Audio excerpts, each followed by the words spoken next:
All right, let's just get right into it. We have all been there. You're in the middle of something important, you're in the zone, and then, bam, the technology just gives up on you. It is probably one of the most frustrating feelings. But you know what? Today we're going to flip that script and turn that frustration into a superpower. You know the feeling I'm talking about, right?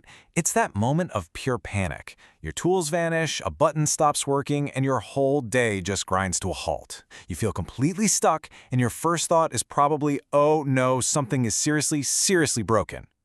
But here's the thing. Take a deep breath. Most of these uh-oh moments are caused by just a few super common, super easy to fix issues. And no, you don't need to be some kind of tech genius. You just need to know where to look, and that's exactly what we're going to cover. So, first things first, we're going to build our foundation. Instead of just randomly clicking around and guessing what's wrong, we're going to learn how to make the app tell us exactly what's going on, using its own built-in command center.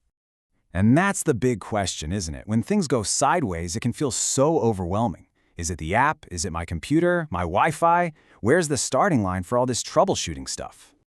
It starts right here. Meet the system check. This is your single source of truth. Seriously. Think of it like a complete health report for your entire setup. It checks everything, your settings, your connections, your permissions, all in one place.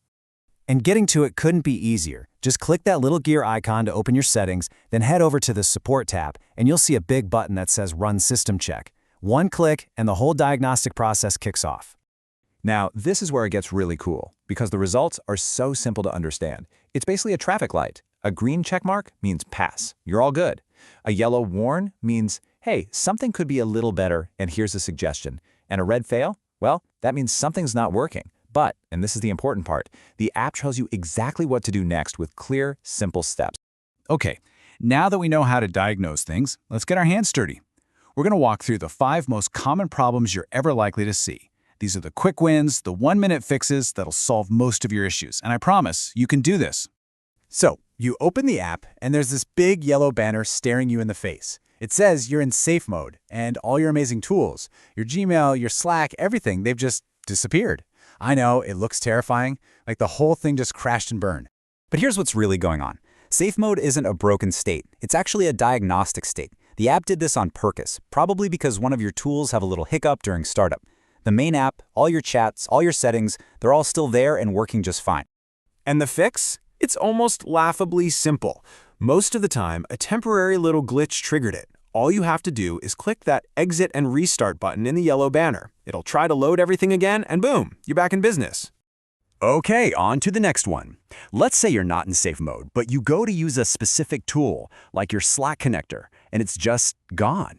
Or maybe there's a little error icon next to it. What's up with that? 9 times out of 10, this just means your login credentials expired, which is a totally normal security thing, and fixing it takes, 30 seconds? Just pop into your settings, go to the Connectors tab, find the tool that's acting up, and click to reconnect. You'll sign in again, and just like that, it's back online. Ah, a classic. You hit the button to use your voice, you're ready to say something brilliant, and nothing. Crickets. The microphone icon doesn't move, no words appear. It feels like the entire voice feature is just dead. But guess what? The app is probably fine. The real culprit is usually a simple system permission. Your Mac or your Windows computer needs you to give the app permission to use the mic. It's a quick fix.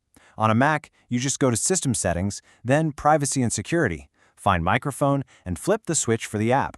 On Windows, it's pretty similar. Settings, Privacy, Microphone, and Allow Access. Toggle that on, and your voice should start working instantly. Now, this next one is less of a fix and more of a fine-tuning situation. Maybe you feel like the app is constantly bugging you for permission before it saves something to your memory. Or maybe it's the opposite, and you wish it would double-check more often. This isn't a bug, it's a personal preference. And you are in complete control here. Just head over to the Safety settings. In there, you can adjust the memory safety level. If you want it to be more automatic, Smart Check is your friend. If you're dealing with sensitive stuff and want more control, switch it to Always Ask. You can set it to your perfect comfort level. And finally, we have the catch-all problem. You got a tool, it's connected, it's got all the right permissions, but it's just being weird, It fails on easy stuff, gives you strange errors, there's no obvious reason, but something's just not right. For this, we have the secret weapon, the universal restart. If you go into the support settings and look under Advanced Options, you'll see Restart Super MCP. Just think of Super MCP as the brain that manages all your tools. Restarting it is like giving just that part of the app a quick, clean refresh. It fixes all sorts of weird, temporary glitches without you having to restart the whole program. So with all these tools, you can solve almost anything that comes your way. But every once in a while, you might hit a real head-scratcher, and it's so important to know that asking the support team for help isn't giving up. It's the smart, correct thing to do. And you can make their job and your life so much easier. Instead of trying to write a super long email describing what's wrong, you can just send them a diagnostic report that gives them all the technical details they need to figure it out fast. And this whole process is built right in. After you run a system check in the Support tab, you'll see the export options. Now, this part is critical. Make sure you choose standard.md. This version is specifically designed to be safe to share.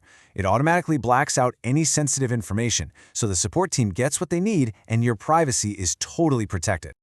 So, let's just pull this all together for a second. That feeling of panic when something breaks, you can replace that with pure confidence. You now know how to diagnose the problem with the system check, you've got 5 one-minute fixes in your back pocket, and you know exactly how to get help when you need it. You are totally in the driver's seat. The next time some little glitch tries to ruin your day, you'll know exactly what to do. You're not just a user anymore, you're a troubleshooter.